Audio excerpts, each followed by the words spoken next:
My name is Claire.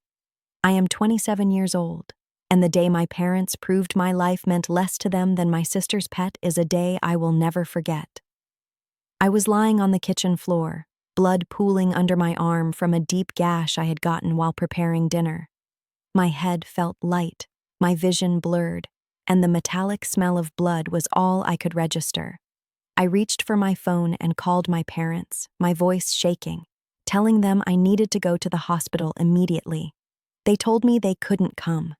They had just left the driveway, they said, rushing to take my sister Melissa's sick dog to the vet. There was no hesitation, no offer to turn around, just a clipped instruction to call someone else, and the sound of the car engine in the background before the call ended. If you are watching this, I would love to know where you're tuning in from. Please hit subscribe, like this video if my story resonates, and share your thoughts in the comments below. The journey I am about to share is not just about betrayal. It is about what happens when you realize you will never be chosen by the people who should have protected you. I grew up in a 2-story house at the edge of a quiet suburban street, the kind where the neighbors waved but kept their distance, and everyone seemed to know whose lawn was trimmed and whose wasn't. From the outside, we looked like a typical family. My father worked long hours in construction, my mother balanced part-time jobs with running the home, and my sister Melissa and I attended the same small public school just a few blocks away. But inside that house, the hierarchy was unspoken and absolute. Melissa, 3 years older, was the sun my parents revolved around. Her successes were magnified, her mistakes excused. Every need of hers was met with urgency, every whim considered important. I was the quieter child, the one who didn't ask for much, partly because I learned early on that asking rarely led to getting. The favoritism wasn't just about Melissa herself, but extended to the things she loved. And nothing, not even family, outranked her pets. Cats, rabbits, hamsters, she went through them all. But it was the dog, a golden retriever named Bailey, that truly cemented her place at the top of our household's priorities. Bailey was treated like royalty. Vet appointments were never delayed, special food was bought no matter the cost, and my parents spoke of him as if he were another child. I didn't begrudge Melissa her love for her animals. What hurt was the way my own needs, physical, emotional, even medical, were consistently set aside. I still remember being 13, running a high fever, shivering under blankets, and hearing my parents leave in the middle of the night because Melissa's hamster seemed off. I had to get myself up the next morning, fever still raging, to make breakfast. These memories weren't isolated incidents. They built up over the years, a steady layering of evidence that I was never first on their list, sometimes not even second. And yet, part of me still clung to the hope that in a true emergency, things would be different, that when it really mattered, they would choose me. That belief shattered on the night of my injury. It was a Thursday evening in early spring, and I had been preparing a simple meal. The knife slipped, I'm still not entirely sure how, and sliced deep into my forearm. The pain was immediate and blinding. Blood poured faster than I could stop it, my kitchen towel soaking through within seconds. I knew instantly that I needed stitches, maybe more. My phone was on the counter. I grabbed it and called the only people who could get me to the hospital quickly. The sound of my mother's voice should have been reassuring, but instead it was flat, distracted. In the background, I could hear Melissa speaking in an urgent tone, something about Bailey not eating all day. My mother listened to my rushed explanation, then told me they were already on their way to the vet. She didn't ask how bad my injury was. She didn't offer to turn around. She simply said she couldn't come, and that I should figure it out. Then the line went dead. I sat there for a moment, phone in my lap, trying to process the fact that my parents had just chosen a vet appointment over my trip to the ER. My arm throbbed, my head spun, but what hurt most in that moment wasn't physical. It was the confirmation that even when my life was at risk, I still came second. Eventually, I wrapped my arm as tightly as I could and called for an ambulance. As I waited, my mind kept circling the same thought. This is it. This is the day everything changes. The paramedics arrived quickly, their expressions professional but tinged with concern as they saw the blood-soaked towels and my pale face. The ride to the hospital was a blur of questions and the cold press of gauze against my wound. I remember staring at the ceiling of the ambulance, the sterile smell of antiseptic replacing the metallic scent of blood, and feeling an odd sort of calm. The kind that comes when you realize there's no point in pretending anymore. At the hospital, doctors worked efficiently, stitching the wound, checking for nerve damage. They asked if someone could be called to pick me up when I was discharged. I said no, not because I didn't have anyone, but because I wouldn't ask them. Not after this.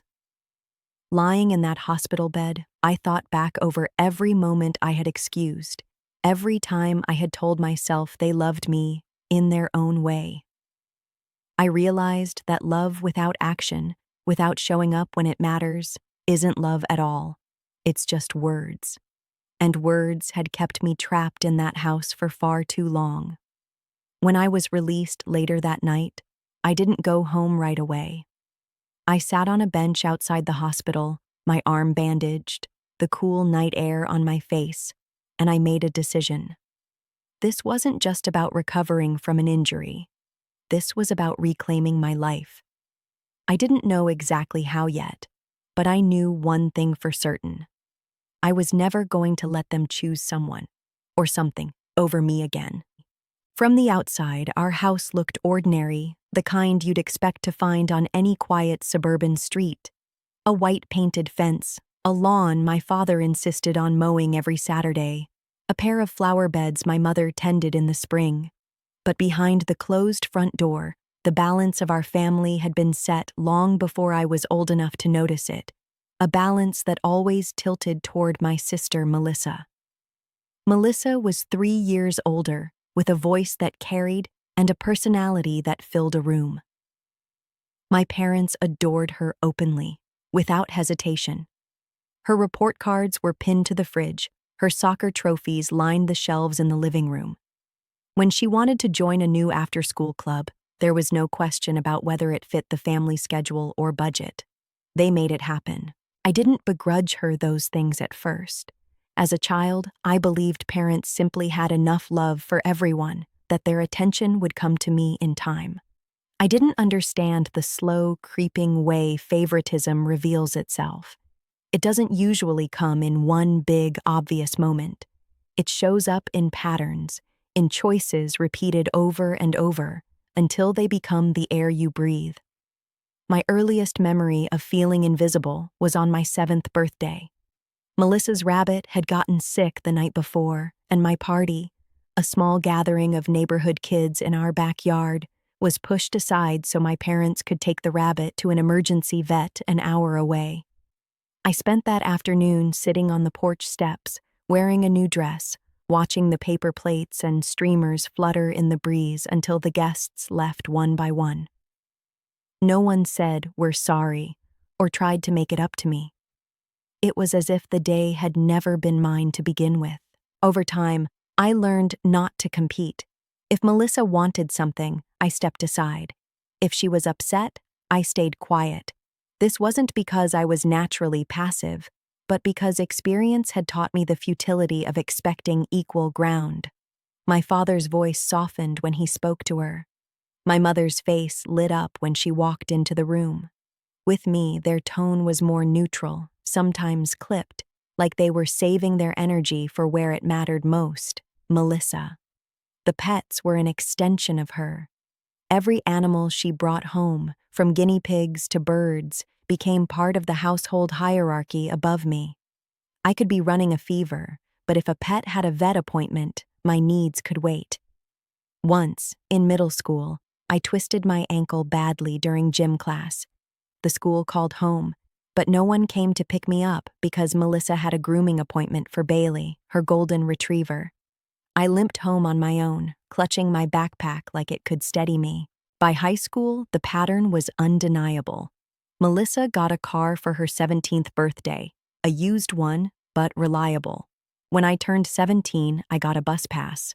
My parents said they couldn't afford another vehicle, but I noticed how quickly they paid for Melissa's trip to a regional dog show the same year.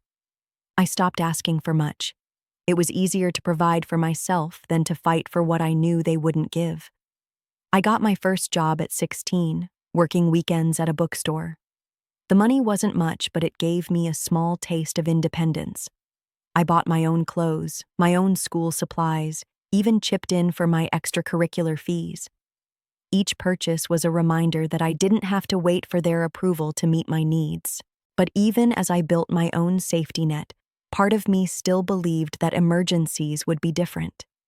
Emergencies, I thought, cut through favoritism. Surely, if I was truly in trouble, they would come for me. That hope kept a fragile connection between us, one that I didn't realize was built entirely on illusion. Looking back now, I can see that the signs were always there. The way they spoke about me compared to Melissa, she was talented and driven, I was quiet and self-sufficient. Words that seemed complimentary but really meant they didn't have to worry about me, didn't have to invest in me. The way they celebrated her milestones with parties, dinners, and gifts, while mine passed with a pat on the back and maybe a store-bought cake. Even in moments that should have been shared, the divide was clear. One summer, when I won a regional art competition, I came home with a ribbon and certificate, eager to tell them.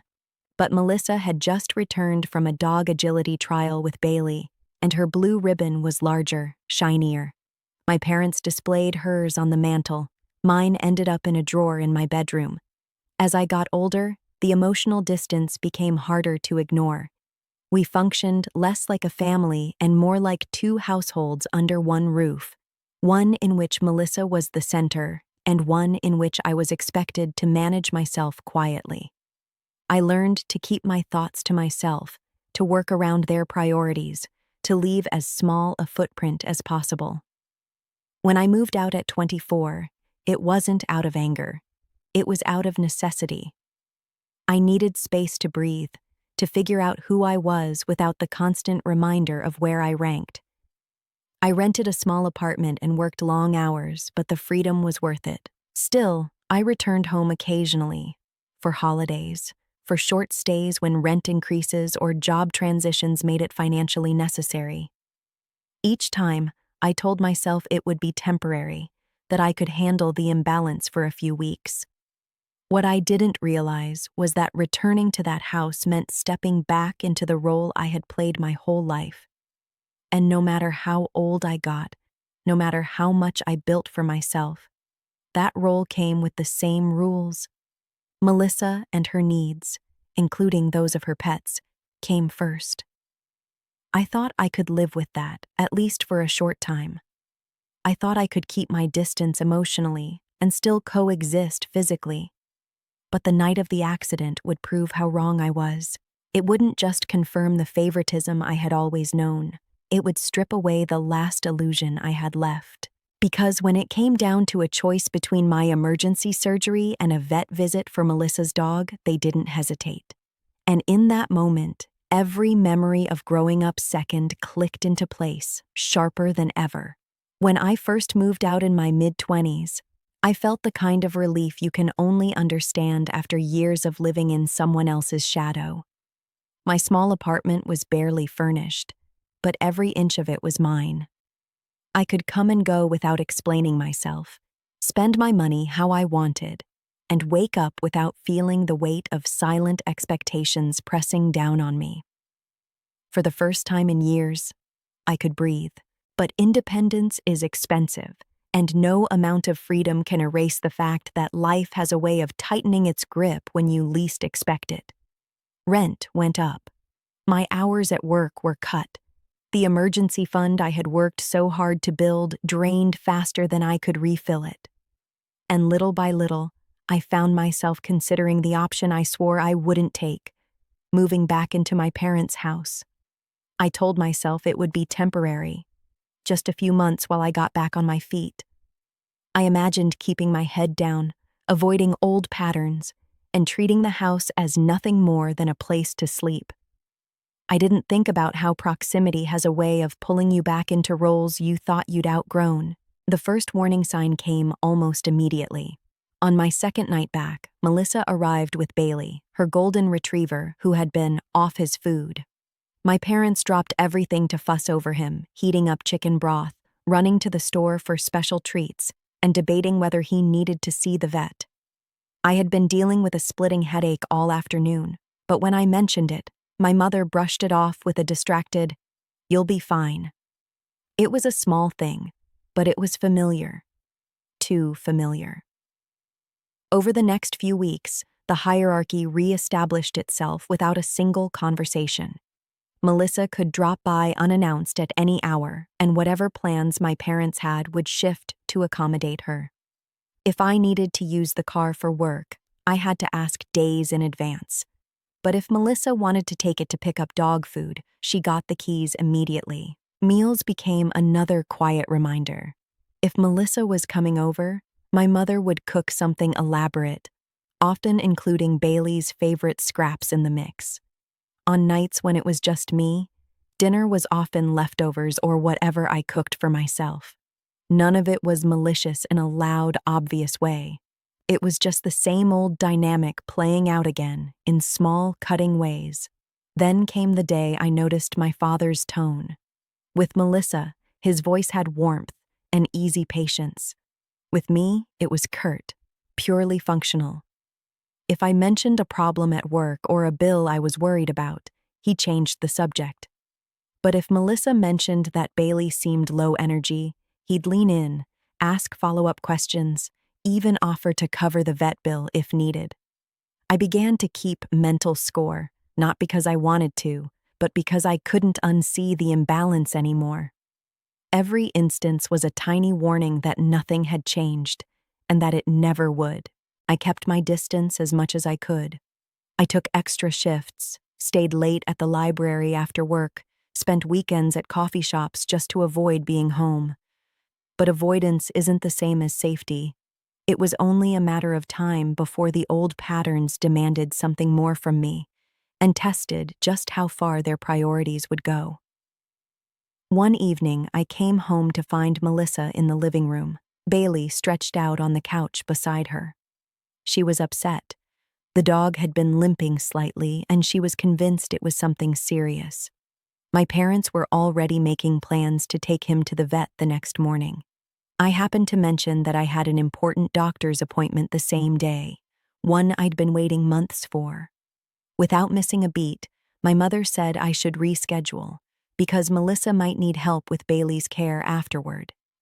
The matter-of-fact way she said it, as if it was the only logical choice, made my stomach twist. That was the moment I realized the line between inconvenience and danger was razor thin in this house. If they could ask me to delay medical care for myself just to prioritize a vet visit, what would they do in a true emergency?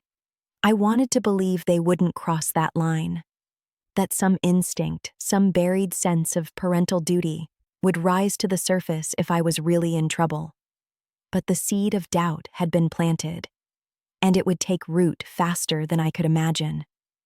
The first month back in my parents' house felt like walking barefoot on broken glass. You learned to place your steps carefully, but there was no way to avoid getting cut. I moved through the days with deliberate quiet, speaking only when necessary, avoiding any action that might draw attention or spark conflict. The routine settled in quickly. My parents woke early, Melissa visited often, and Bailey was treated as the honored guest whether he was sick or well. I learned to time my meals for when the kitchen was empty and to claim the shower early in the morning before Melissa decided to use it for Bailey's post-walk rinses. But even with the space I tried to create for myself, the air in that house felt heavy. Conversations had an unspoken hierarchy, where my words seemed to land last and lightly, while Melissa's, even about something as trivial as Bailey's new toy, commanded full attention. I had thought that after years of living on my own, I'd be immune to the old emotional patterns. I was wrong. It didn't take long before I found myself slipping back into habits I'd thought I'd left behind. Eating in my room, offering minimal information about my day, keeping any personal struggles to myself. The tension grew in subtle ways. If Melissa dropped by and mentioned Bailey's needs, my parents' energy shifted immediately. Once, I'd been halfway through explaining a minor leak in the bathroom sink when Melissa walked in talking about a scratch Bailey had gotten at the park. The conversation pivoted instantly, leaving my words hanging in the air like they didn't matter. I stopped trying to finish my sentence. The most difficult part wasn't the neglect itself, but the predictability of it. I could anticipate the dismissal before it happened. I could see the way my father's eyes would move toward Melissa the moment she spoke, the way my mother's hands would still in mid-motion when Bailey's name came up. It was like watching a play I'd seen so many times I knew the lines by heart. Money, too, became a reminder of my place in the household. My parents didn't charge me rent outright, but I contributed to groceries and utilities. Meanwhile, Melissa often borrowed money for Bailey's care without any expectation of repayment. If I asked for help, which was rare, the conversation shifted to whether I'd budgeted properly. But a new vet bill? That was met with sympathy and immediate offers to cover it. Melissa didn't go out of her way to be cruel. She didn't have to. The system was already built in her favor, and she moved through it naturally, without question. Sometimes I wondered if she even noticed how lopsided it all was. I tried to focus on the temporary nature of my stay. I had a plan. Save enough to get my own place again, hopefully within a few months. I picked up extra shifts at the library, cut unnecessary expenses, and kept a mental countdown in my head. But the more I tried to keep my head down, the more small frictions seemed to find me. One morning, I woke up to find Bailey sleeping in my bed. Melissa had dropped him off before going to an early appointment, and my parents had simply let him wander upstairs. His muddy paws had left streaks on my blanket, and the faint smell of wet dog clung to the sheets. I didn't complain, but I stripped the bed and washed everything that afternoon. When my mother saw the laundry, she said I was too sensitive about things like that. Another evening, while I was making myself dinner, Melissa came in and announced she needed the kitchen to prepare Bailey's special meals. I moved aside without argument, taking my half-cooked food upstairs. It wasn't worth the fight.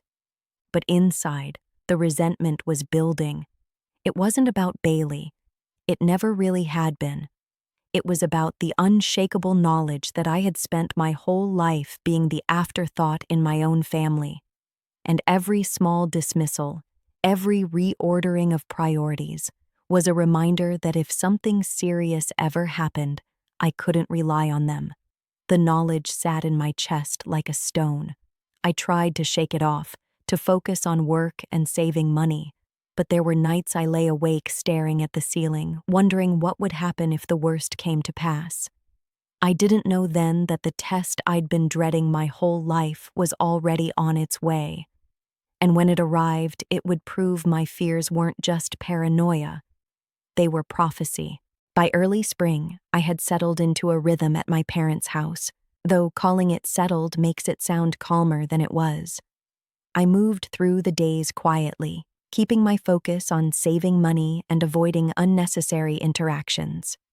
I told myself this was temporary, that I could handle a few more months of walking on eggshells.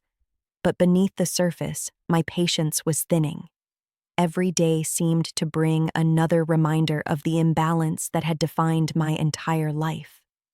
The conversations that ended mid-sentence when Melissa spoke, the way my father's eyes softened for her in ways they never did for me.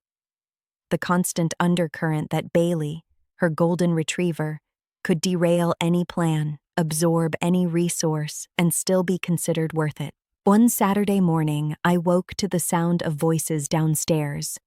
Melissa had arrived unexpectedly, as she often did, talking about how Bailey had been restless the night before. My parents were already discussing whether he should see the vet that day, their tone urgent in a way I couldn't remember hearing when it came to me. I made coffee quietly and left for work without a word. That night, after my shift at the library, I came home to find the entire family gathered around Bailey. Melissa was sitting cross-legged on the floor beside him, my mother crouched next to her with a bowl of freshly cooked chicken.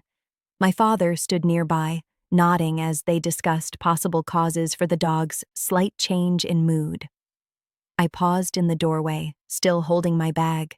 No one asked how my day had been. No one noticed I was there until I moved toward the stairs. Even then, the only words spoken to me were from my mother, who told me to be careful not to startle Bailey. It was a small moment, but it sat heavy in my chest. I knew they loved him. I didn't begrudge that. But I also knew that this level of care and attention was something I had never experienced from them, not even when I needed it most. Over the next few days, Bailey became the center of every conversation. Melissa visited daily, sometimes staying overnight so she could keep an eye on him.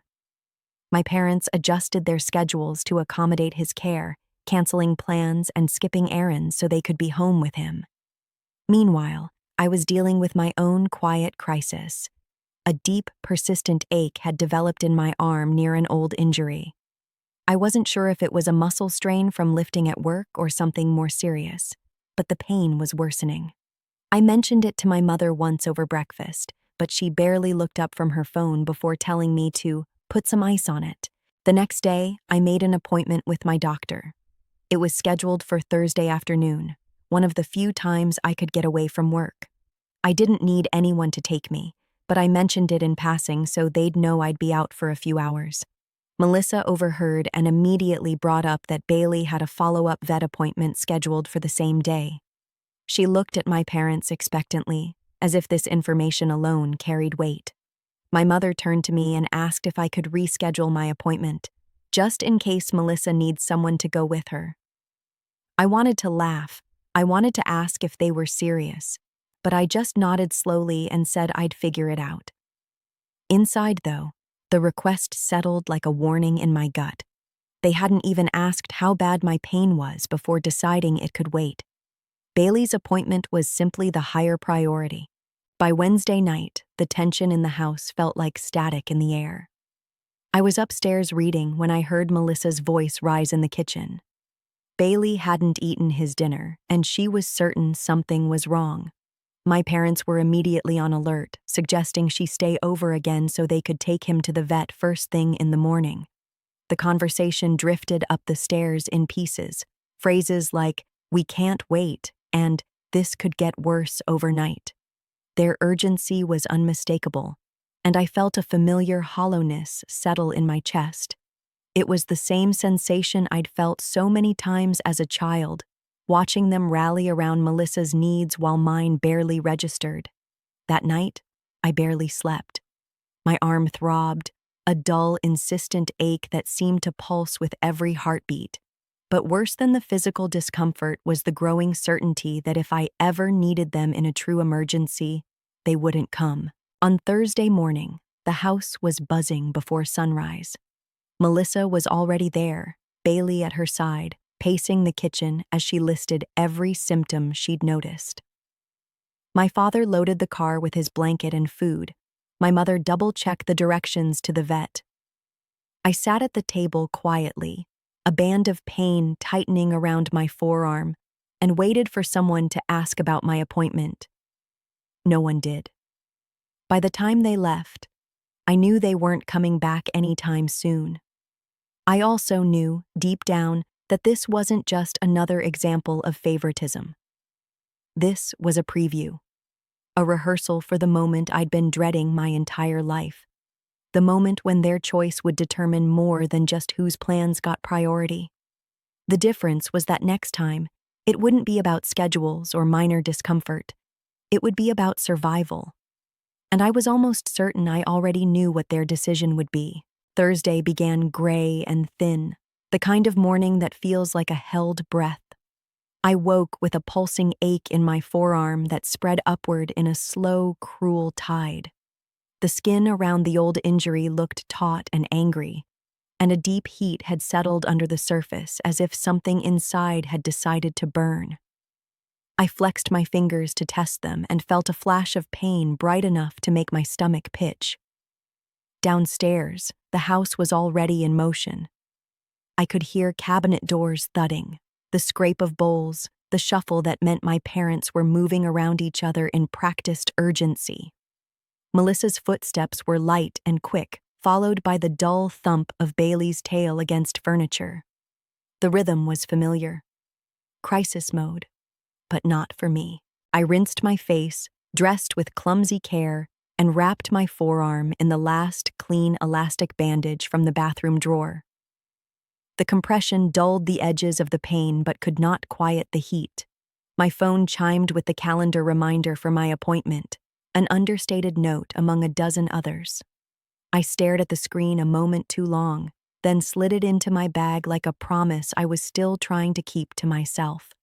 In the kitchen, the air smelled like boiled chicken and worry.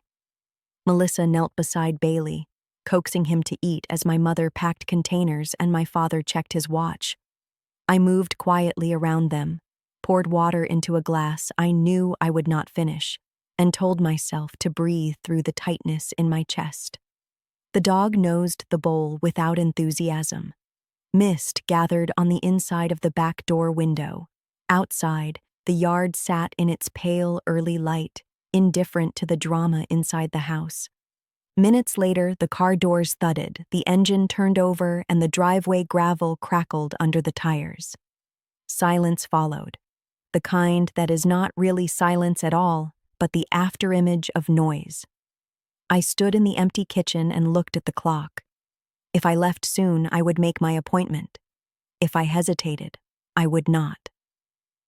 The drive to the clinic should have been simple, but stoplights stretched like red threads across the route, and every small delay tugged at my patience. I tightened my grip on the steering wheel, then loosened it when pain flared, feeling foolish for arguing with my own body. My breath shortened in that absent-minded way stress has, never quite reaching the depth it should. By the time I parked, a faint tremor had set into my fingers. The waiting room was cool and smelled faintly of antiseptic and new paper. I checked in, sat down, and tried not to watch the clock. My forearm throbbed with each beat of my heart. When the nurse finally called my name, I stood too quickly and felt the edges of the room tilt. I steadied myself on the chair back with my good hand and followed her down a hallway that hummed with vents and distant printers. The exam was brisk at first and then careful. Blood pressure cuff, thermometer, the gentle press along tendon lines, the clinician's brow drawing into a thoughtful curve that did not comfort me. Images followed, the cold weight of a portable scanner, the hum of machinery, the clinical interest of a resident asking for clarification while my arm pulsed like a warning. The words came one after another in a measured tone that tried to be calm and factual. Escalating inflammation, concerning compartment pressure, risk of nerve compromise, surgical team on consultation. I nodded because nodding felt like the only thing I could do. My stomach pulled tight. I thought of the way I had been rehearsing disaster for years without admitting it to myself, and how very different it felt when the rehearsal ended and the scene began.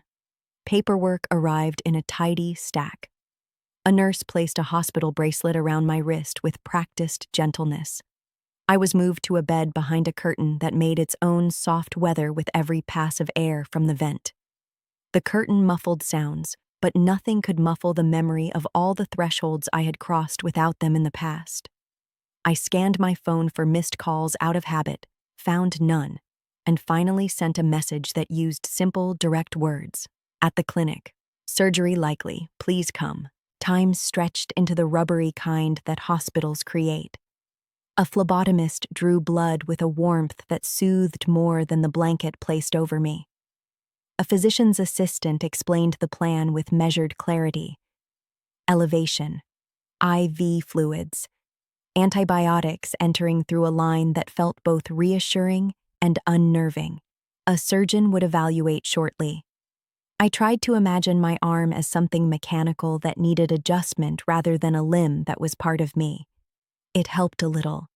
My phone vibrated only once with a text that offered an update from somewhere else entirely. The vet had an opening earlier than expected.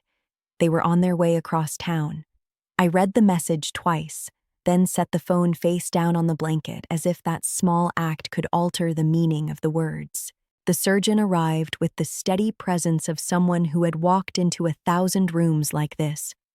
She pressed gently along the tightest areas, watched my fingers attempt to comply with her requests, studied the imaging again under the harsh glow of a monitor. The assessment was careful and unadorned. The pressure had to come down. Waiting risked permanent loss of function.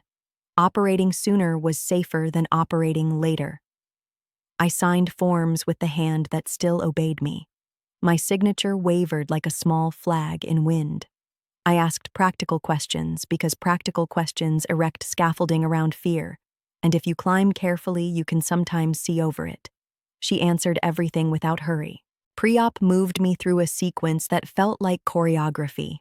Hair gathered, arm cleansed, lines checked. A nurse with kind eyes adjusted the blanket again and asked if someone would be joining me, not as a test, but as a kindness. I heard my own voice say not yet and felt something inside me unclasp with a quiet click.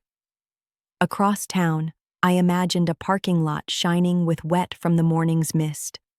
I pictured a glass door swinging open, the bell above it chiming, the familiar rush that always attended Melissa's emergencies, big or small. I had spent years translating that rush into proof of love. Now, as I lay under fluorescent lights that hummed like distant insects, I translated it into what it actually was. A habit practiced so long it felt like instinct. A staff member clipped a pulse oximeter to my finger. Numbers glowed in a tiny, diligent rhythm. I listened to that rhythm and tried to tie my thoughts to it the way you tether a boat you are afraid will drift. One breath, another. The fourth pump clicked and whispered at intervals that soon became a metronome. A volunteer appeared with a blanket warmed in a cabinet and tucked it under my elbow to soften the angle. The kindness pressed against the ache in a way that made my chest loosen. People who did not know me were building a small raft around my fear with ordinary, deliberate care. The clock edged toward a time the surgeon had suggested. No footsteps I recognized approached. A nurse returned with a clipboard to confirm details, and I realized the next signatures would carry me forward whether anyone met me in the corridor or not. I felt a wash of grief so clean and sharp it startled me with its honesty. It was not only about the present moment, it was about every time I had told myself that emergencies would be different. It was about acknowledging that I had trained myself to accept absence as normal.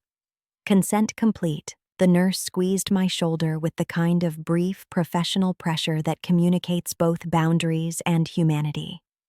Another staff member checked the bracelet again, recited my name and birth date, met my eyes to make sure I was still fully there.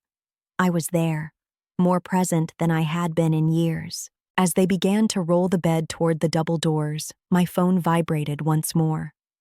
A short update appeared on the screen when I lifted it. The dog had been admitted for observation. They would keep me posted. The message contained no question about location, no request for directions, no arrival time. It did not need to. The meaning was complete without those details. The corridor lights spaced themselves in intervals above me, passing with the soft rhythm of a metronome.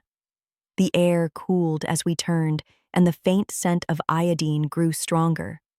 I thought about hands that would work carefully under those lights and the future that could still be intact if they moved quickly enough. I thought about all the years I had arranged my life around the hope of being chosen and how, at last, the choosing had been made plain in the simplest of ways. At the threshold to the operating suite, The team paused to confirm the final details again. Names, limb, plan. The ritual felt like a blessing despite its practicality. I let the words wash over me and anchored myself to them. I entered the room alone, and not alone at all. A circle of strangers would stand where family should have been, and they would do the work that mattered. The anesthetic gathered at the edges of my awareness like low tide. I fixed my attention on the steady green line of my heart on the monitor, then on a single clear thought that arrived with surprising gentleness. I would not ask to be chosen again. When I woke, it was to the dim, softened light of the recovery room and the muted hum of machines. My right arm was swaddled in layers of bandage, cradled in a foam support, the weight of it unfamiliar. The anesthesia still clung to me like a fog, dulling both pain and clarity. But one truth rose through it all like something buoyant refusing to sink. They hadn't come. No familiar voices, no footsteps I could match to memory. No one leaning close to ask how I felt or to tell me it was over. A nurse noticed I was awake and moved toward me, her voice low, patient. She explained the surgery had gone well, that they had relieved the pressure and cleaned the wound. She told me I'd need to keep the arm elevated, that physical therapy would follow in time. I nodded slowly, as if my head was moving through heavy water. I was wheeled into a quieter ward after some time, placed in a small room with a window that looked out onto a patch of sky the color of slate. Rain streaked the glass in thin, crooked lines. I lay there and listened to it tap softly against the pane, the sound steady enough to keep me anchored. A tray of food arrived I wasn't ready to eat. A doctor stopped by with a firm, reassuring voice and a set of instructions I barely absorbed. Each interaction was marked by a kind of practiced care, and each reminded me that the people tending to me here were strangers who had chosen to show up. I checked my phone once. No missed calls, no new messages. The last text was still the one about Bailey being admitted for observation at the vet. It sat there on the screen like an echo of the moment everything had crystallized. As the hours passed, the hospital's rhythms became my own. The shuffle of carts in the hallway, the quiet chime of monitors, the occasional murmur of voices from neighboring rooms. I watched the clock between naps, marking time in small increments until I could leave. In the absence of distraction, my mind drifted to the reality waiting for me. I knew before I even left that I would not go back to that house for long. The thought didn't come as a dramatic declaration, but as a calm, settled understanding. The place I'd been calling home had just proven itself to be nothing of the sort. By evening, I was stable enough to be discharged. A nurse asked if I had someone to pick me up. The question landed heavier than I expected, and I felt heat rise in my throat as I told her I'd be arranging a ride. She didn't press. I called a coworker from the library, someone I'd only ever shared light conversation with at the front desk.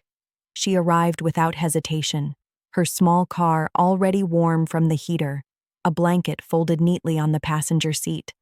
I eased into it, and for the first time all day, my shoulders dropped from their rigid hold. We didn't talk much on the drive. She asked if I was comfortable, if the hospital had given me everything I needed. I told her yes. She offered to help me get inside when we arrived, and I accepted, not out of necessity, but because the offer itself was something I'd been missing. Back in my room at my parents' house, the contrast hit me hard. The lights were on downstairs, the low sound of a television playing, but no one came up to see me. I heard Melissa's laughter float up once, followed by my mother's voice and the muffled bark of Bailey. I sat on the bed with my arm propped on pillows, listening to the hum of voices that carried no concern for where I'd been or what I'd been through. It was almost comforting in its consistency, the confirmation that I was right to feel what I felt. Later that night, I texted the coworker again, thanking her for picking me up. She replied quickly, telling me to call if I needed anything, even if it was just company. That simple message felt like a hand extended across a chasm I'd been staring at for years. Sleep came in uneasy waves, broken by the throb of my arm and the distant sound of movement downstairs. I lay there in the dark, staring at the ceiling, and let the truth settle fully into place. Whatever I did next, it would be without them. The decision was no longer born of anger, but of clarity. The house had chosen its priorities. Now, I would choose mine.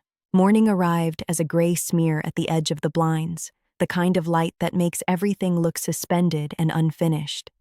I woke to the dense weight of my bandaged arm and the faint ache spreading like a tide beneath the gauze.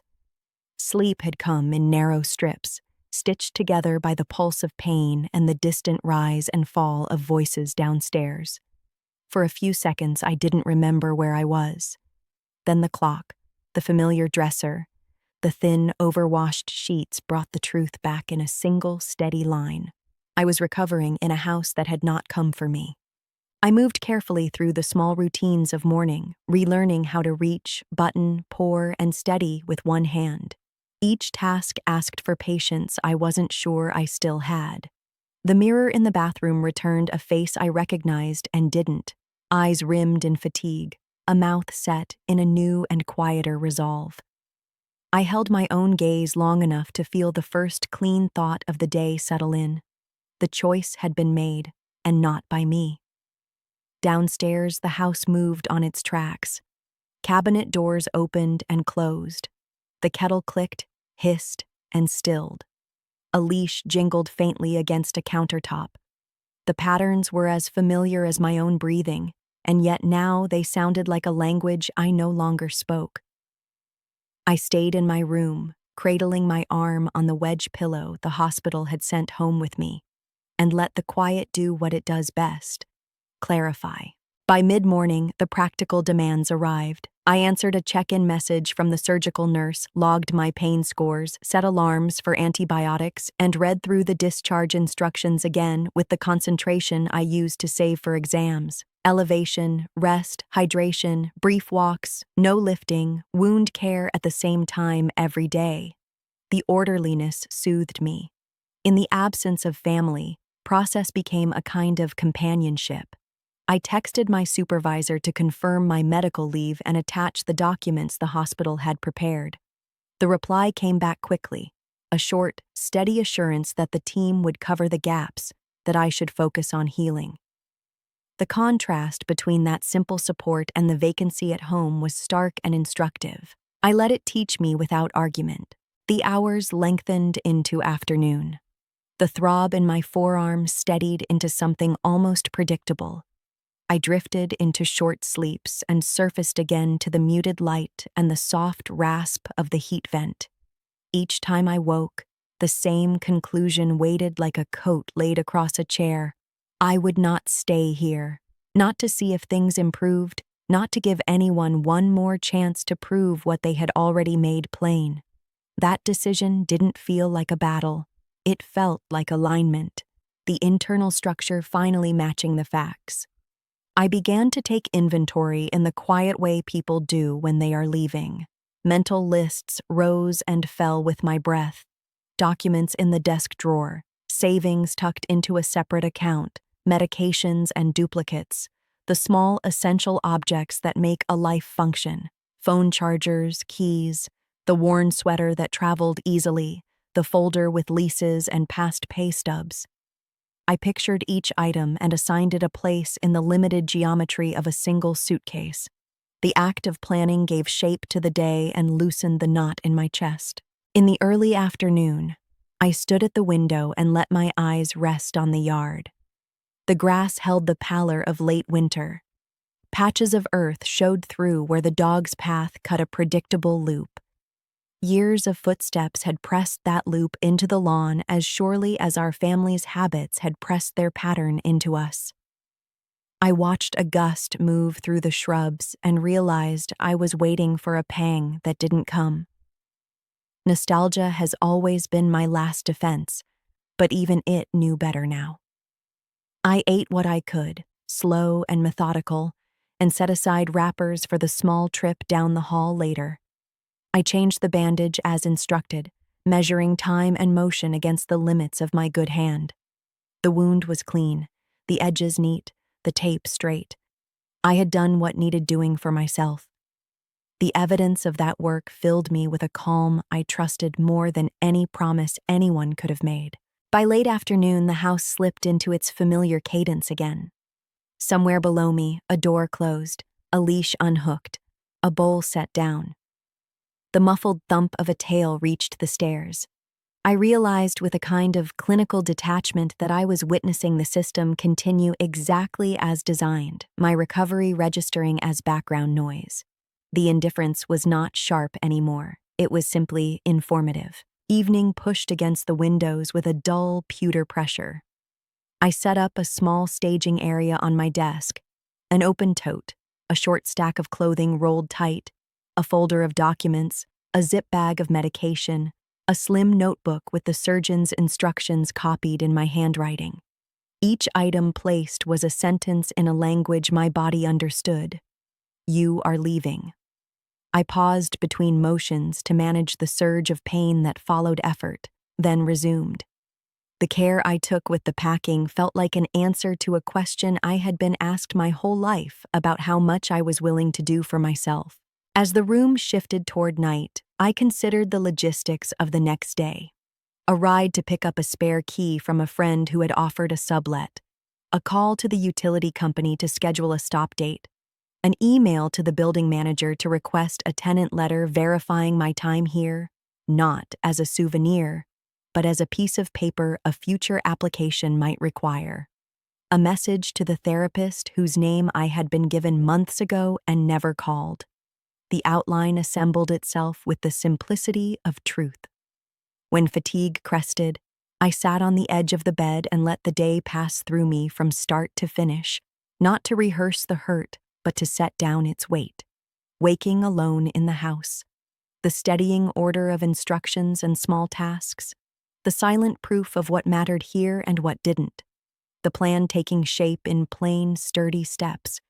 There was grief in all of it, but not the kind that begged to be soothed. It was the kind that clears a field for planting. Before sleep, I opened the Notes app and typed a few lines I knew I would need later. Not a speech, not an argument. Just a short, unadorned account of the facts as they happened, for me to remember and, eventually, for them to read. I did not try to soften it, and I did not try to sharpen it. I wrote what occurred and how I survived it, and when the lines ended, I stopped. Night finally took the room. In the darkness, the house performed its rituals. The timer on the porch light, the faint hum of the refrigerator, the whisper of the furnace. I lay on my back with my arm propped on pillows and felt the first clean strand of peace thread itself through the ache. The day had not offered apologies or explanations. It had offered evidence. In the quiet after, evidence was enough. Tomorrow would be movement. Tonight was the final study of a place that had already let me go. The morning I left arrived without drama, just a pale wash of light through the blinds and the faint hum of the heater cycling on. My arm ached in the way it did now most mornings, a dull reminder of the work that had been done beneath the bandages. I moved slowly, careful not to jolt or overreach, but with the steady focus of someone following a plan already decided. The tote I had packed the night before sat on the desk, zipped and waiting. I added the last few items: my phone charger, a small tin of tea, the sweater I wore most often. Every movement was deliberate, each one stripping another layer of attachment from the room. By the time the bag was full, the space felt lighter, as if it had already forgotten me. I dressed in quiet, neutral clothes and sat for a moment at the desk to write the final version of my letter. The notes I'd taken the night before served as the bones, but now I gave them form. I kept it short, knowing that anything longer would only invite arguments, rejections, or the empty weight of explanations. I wrote, "I came here thinking I could manage a few months in this house. I thought I could keep my distance, keep my own life running quietly beside yours. But when I needed you most, you chose not to come. That is not something I can live with or live around. I won't argue about it, because the choice was made. I'm leaving today. Please don't contact me unless it is to return something of mine. I wish you well in the life you've chosen. I read it twice, not to check for errors, but to test the weight of the words. They sat exactly as I needed them to, plain, factual, unsharpened but unsoftened. I folded the page once, then again, and placed it in the center of the kitchen table where it could not be missed. The house was still when I stepped into the hallway. I could hear the faint clink of a spoon against a mug in the kitchen and the low hum of the refrigerator, but no voices. Melissa's car wasn't in the driveway. My parents' bedroom door was closed. I carried my bag downstairs, the weight manageable but constant against my shoulder. In the kitchen, I set the folded letter on the table and pressed my fingers against it for just a moment, not in hesitation, but in acknowledgement. This was the last act that connected me to them as I had known them. The front door opened with the familiar pull of the old hinges, and the cold morning air met me like a clean edge. Outside, the sky was the color of worn steel, the ground damp from a light overnight rain. I stepped out and let the door close behind me, its soft latch sealing more than the house.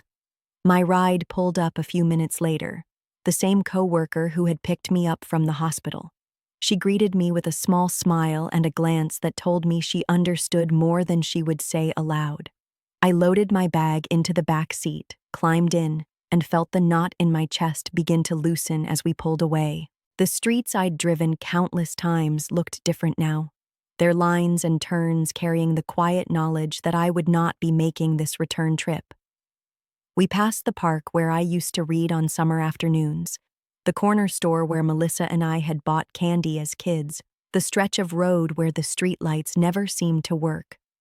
None of it caught at me the way I expected. At the apartment building where I'd arranged a short-term sublet, my coworker helped me carry my things inside. The space was small but clean, with a single window that overlooked the street.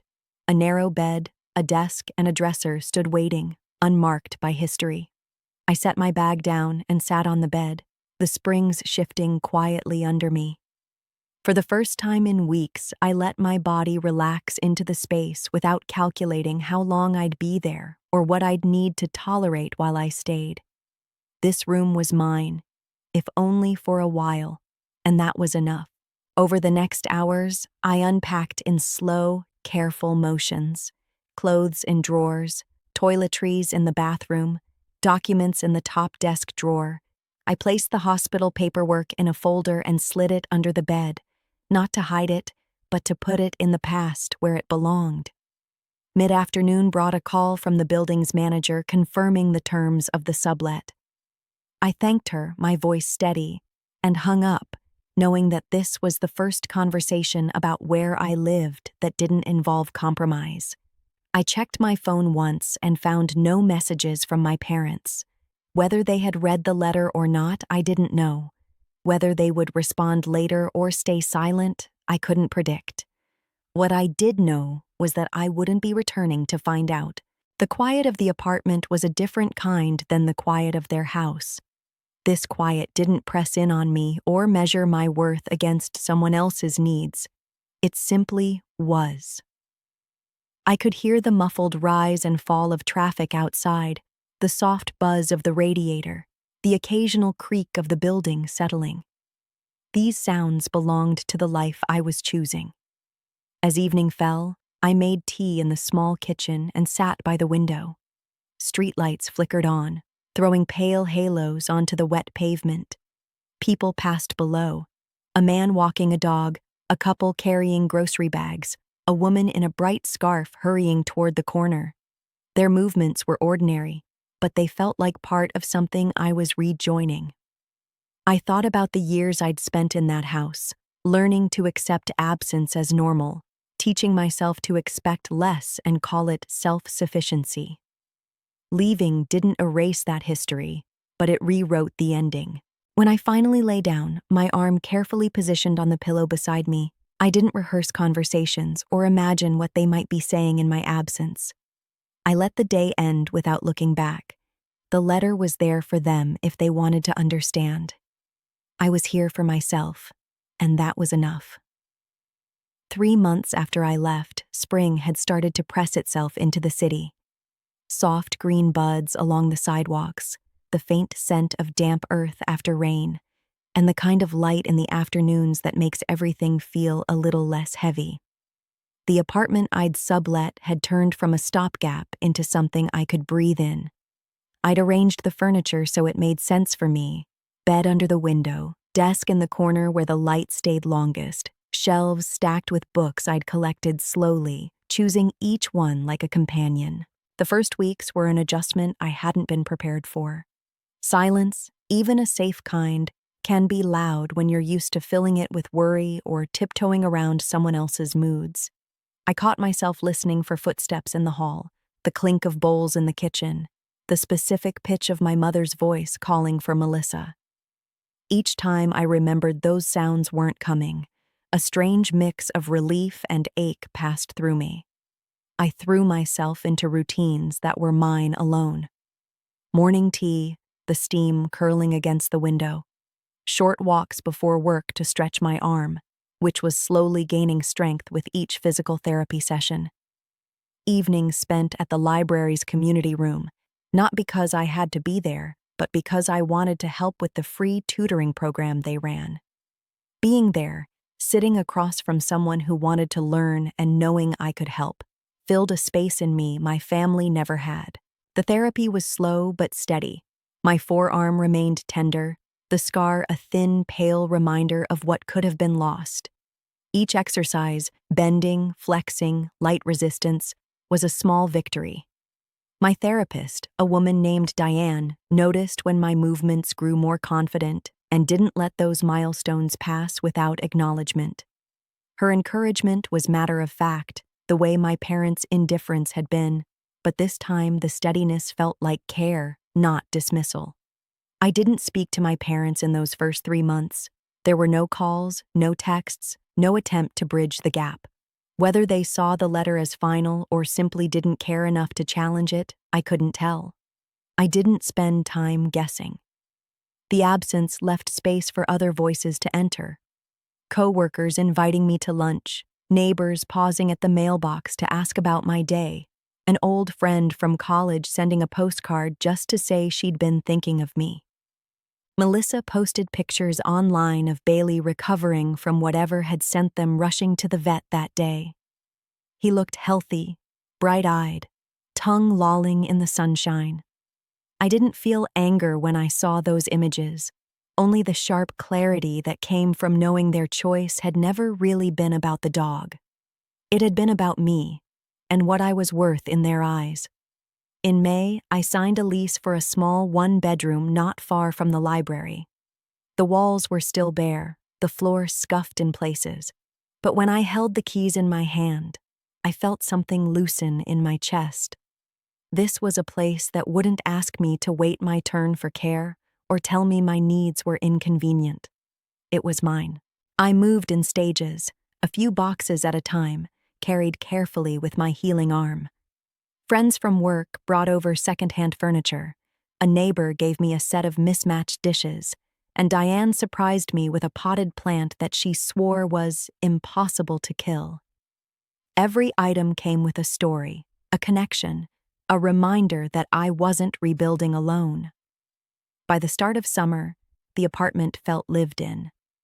I'd hung a small corkboard above my desk where I pinned notes and photos.